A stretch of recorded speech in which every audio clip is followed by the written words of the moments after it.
De este modo, los exiliados de Númenor establecieron sus reinos en Arnor y en Gondor, pero antes de que hubieran transcurrido muchos años, se hizo evidente que el enemigo, Sauron, también había regresado.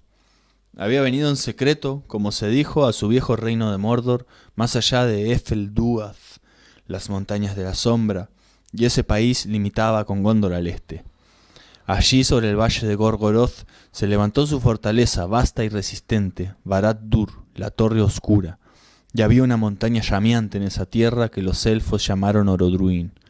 En verdad, por esa razón, Sauron había instalado allí su morada desde hacía mucho tiempo, porque el fuego que emanaba allí desde el corazón de la tierra lo utilizaba para brujerías y forjas, y en medio de la tierra de Mordor había hecho el anillo regente. Allí meditó en la oscuridad hasta que se hubo dado a sí mismo una forma nueva, ya que había perdido para siempre el hermoso semblante cuando fuera arrojado al abismo en el hundimiento de Númenor. Tomó otra vez el gran anillo y se hizo más poderoso, y pocos había aún entre los grandes de los elfos y de los hombres que pudieran soportar la mirada de Sauron. Ahora bien, Sauron preparaba la guerra contra los Eldar y los hombres en Oesternesse, y los fuegos de la montaña despertaron otra vez.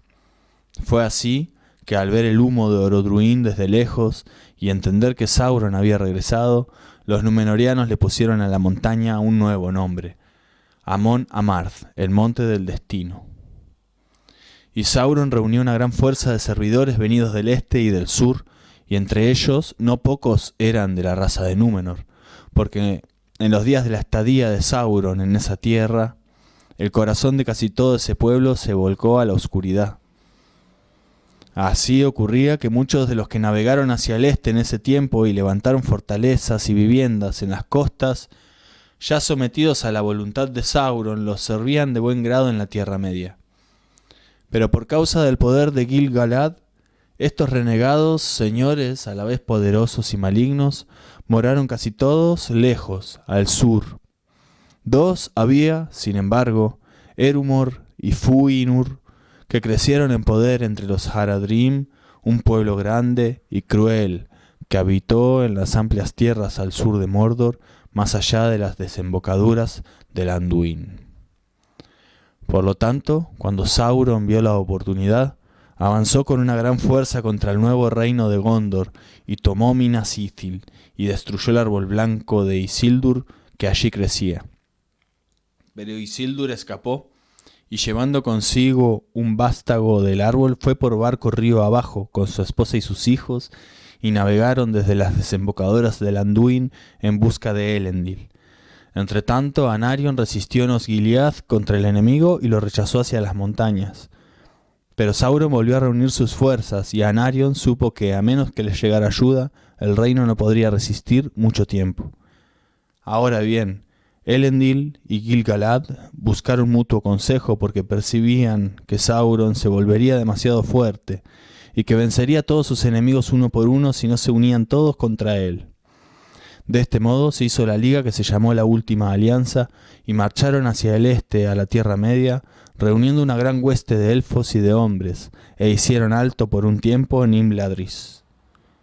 Se dice que el ejército allí reunido era más gallardo y más espléndido en armas que ningún otro visto desde entonces en la Tierra Media, y el más numeroso desde que el ejército de los Valar avanzara sobre Thangorodrim. Desde Imladris cruzaron los pasos de las montañas nubladas y fueron río abajo por el Anduin, y así llegaron al fin sobre las huestes de Sauron en Dagorlad, la llanura de la batalla, que se extiende por delante de las puertas de la Tierra Negra. Todas las criaturas vivientes se dividieron ese día, y algunas de la misma especie, aun bestias y aves, estaban en uno y en otro bando, excepto los elfos. Solo de ellos no estaban divididos y seguían a Gil-galad. De los enanos, pocos eran los que luchaban también en los dos bandos, pero el clan de Durin de Moria luchaba contra Sauron. El ejército de Gil-galad y Elendil obtuvo la victoria porque el poder de los elfos era grande todavía en ese entonces y los númenóreanos eran fuertes y altos y terribles en cólera. A Aeglos, la espada de Gil-galad, Nadie podía resistirse, y la espada de Elendil estremecía de miedo a orcos y hombres porque resplandecía a la luz del sol y de la luna, y se llamaba Narsil.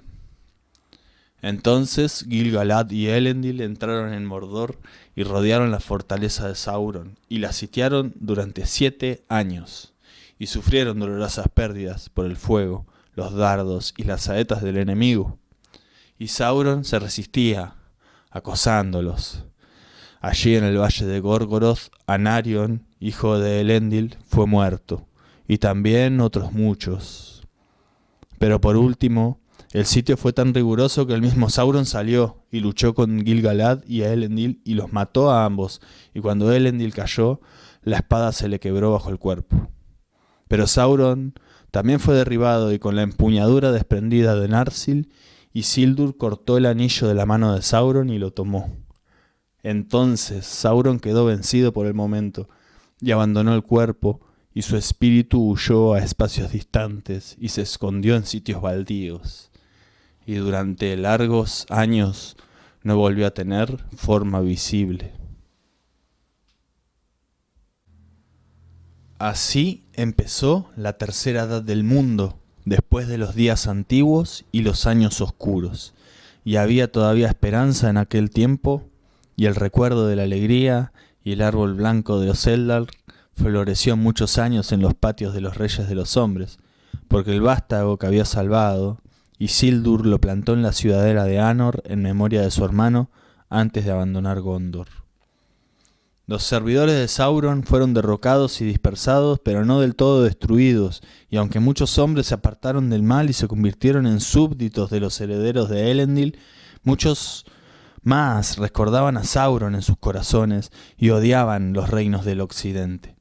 La Torre Oscura fue derrumbada, pero sus cimientos perduraron y no se olvidó. Los Númenóreanos montaron guardia, por cierto, junto a la tierra de Mordor, pero nadie se atrevió a morar allí por causa del terror del recuerdo de Sauron y de la montaña de fuego que se levantaba cerca de Barad-dûr, y las cenizas cubrían el valle de Gorgoroth. Muchos elfos y muchos de los Númenóreanos y de los hombres que eran aliados habían perecido en la batalla y en el sitio, y Elendil el Alto y Gil-galad el Rey Supremo ya no existían. Nunca otra vez se reunió un ejército semejante, ni hubo alianza semejante entre elfos y hombres, porque después de los días de Elendil, ambos linajes se separaron. Nadie supo más del anillo regente en esa época, ni siquiera los sabios. No obstante, no fue deshecho, porque Isildur no lo cedió a Elrond ni a Círdan, que estaban junto a él. Le aconsejaron arrojarlo al fuego de Orodruin en las cercanías donde había sido forjado para que pereciera y el poder de Sauron quedara disminuido por siempre, y no fuera sino una sombra de malicia en el desierto. Pero Isildur rechazó este consejo diciendo: «Esto lo conservaré como indemnización por la muerte de mi padre y por la de mi hermano. No fui yo el que asestó al enemigo el golpe de muerte». Y contemplando el anillo que tenía en la mano, le pareció sumamente hermoso y no toleró que se lo destruyera.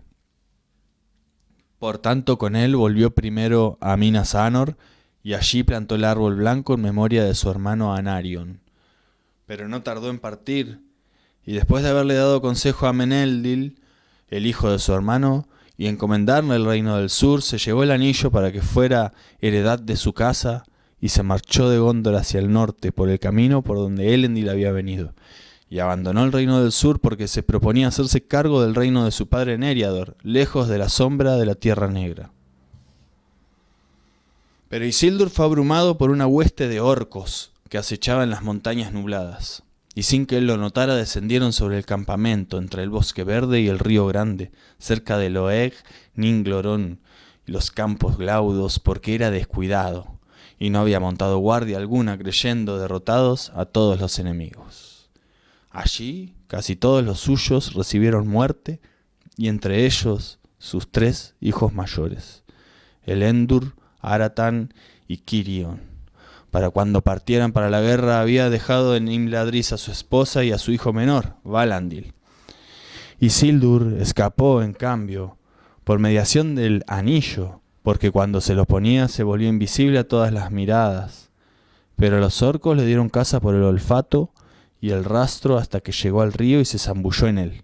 Allí el anillo lo traicionó y vengó a su hacedor, porque se le deslizó del dedo mientras nadaba y se perdió en el agua.